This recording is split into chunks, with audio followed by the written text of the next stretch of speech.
What do you think is sort of the security versus privacy argument? So this is always my hot button. And for those of you that have heard me speak before, I always use, the analogy of robbing a bank. Great analogy, right? Privacy is all about the life cycle of personal data, from the time you collect it to the time you destroy it. It's all the legal and regulatory requirements that say what you can and cannot do with the data, how it can be processed, the policies and procedures you have to have in place.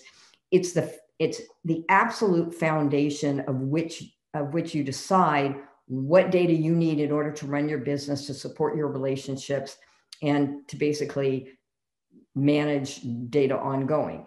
When I use the analogy of a bank, I always like to say, if I go down the street and I rob the bank down the street, and I bring that money home and I lock it in a vault in my house, I'm the only one who has access to that vault. I have security cameras in my house. I have an alarm system in my house, so nobody can get to that money. It's secure. When the police come knocking on my door and I tell them, don't worry about it, the money's secure because I've locked it in my vault. That's not my money to begin with. So I could have the best vault in the world, the best security protecting that money. It's not my money. So what I'm literally doing is I'm locking down money I'm not legally allowed to have. And I think about privacy and security the same way, where you have to have your privacy foundation in place, where you have to decide what data are you allowed to have? What are you allowed to do with that data?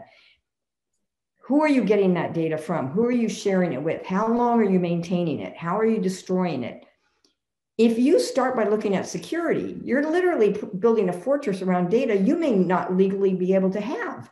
So you have to look at the privacy first, and then security is absolutely critical. It is a partner to privacy, but it's not the same thing. It's the infrastructure and the fortress that protects that data from unauthorized access and use, and determines who can have access to that data.